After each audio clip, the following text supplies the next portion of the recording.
dubartiidha miti. Yaaduma osoo gadi bahu bakka wayiidha gizeedha isiin tokko hammattee bahaa jirti. Tokko namni baatanii jirtani. Dubartiin Iddooma duuba deemnee goonadhe.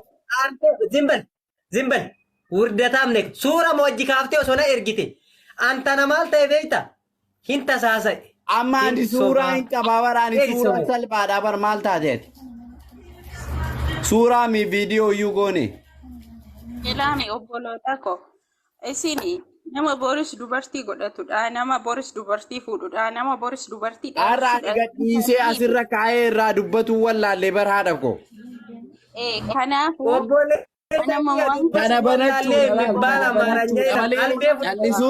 kana banachuudha kan biraa irraa barachuuf malee isii argisiisnee har'a haasa'uu hin dandeenya.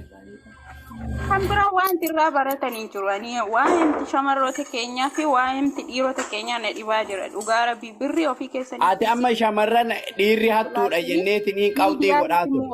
Amma shamarran hattu. Maaltu dhufa meesteemme miidiyaarra seerri jira miidiyaarra poolisiin jira.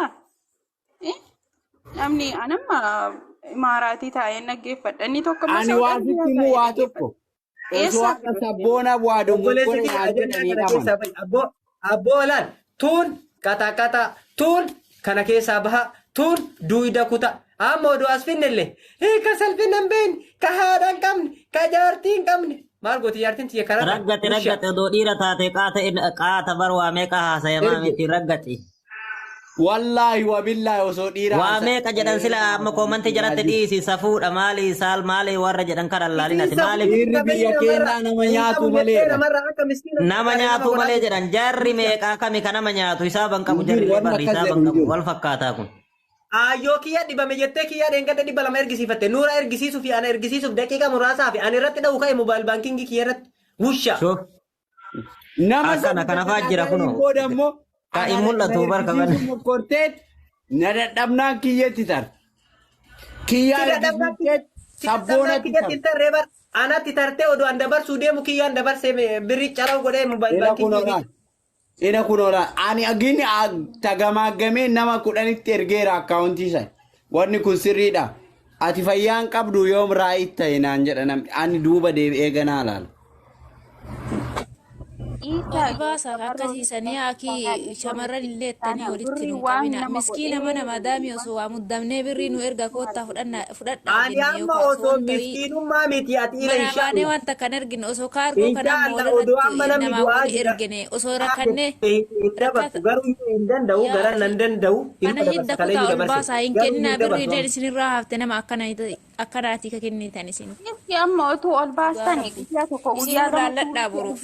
Irraa dubbatanii namni kun irraa dubbatanii namni beekamu atu irraa baratanii ulawwa mollaacha musha warra adda akkana ta'e. Iisi si ergaa eega didan hin da'umsi ergaa.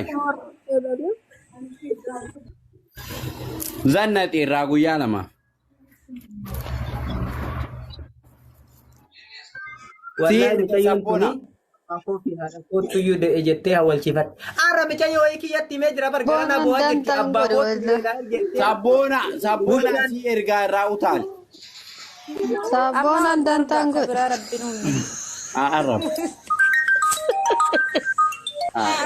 Tabbulan Bir ani dakika shan sunture tin beriti ya ada turra ini Arab si erra tarwai.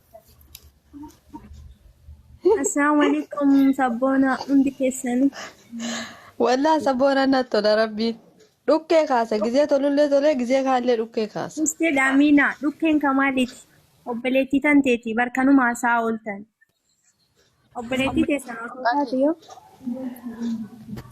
Ana yoo taate reeni bar. Maali obboleetti yoo taate.